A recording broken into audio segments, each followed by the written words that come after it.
Hello everyone.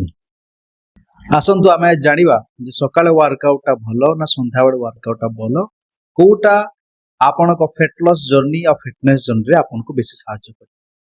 सकाळे workout आपनको energy level को भलो रखे, होल डे आपन एनर्जेटिक फील करते, डिसिप्लिन आ कंसिस्टेंसी मेंटेन करिबार इजी हुए।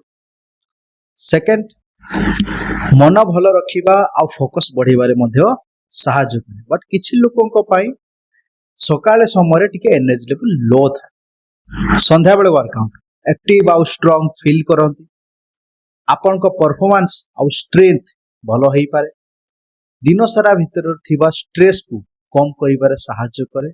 बट जो माने बिजी शेड्यूल थांती हेई पारे संध्या बेले वर्कआउट आपण को पाई मिस।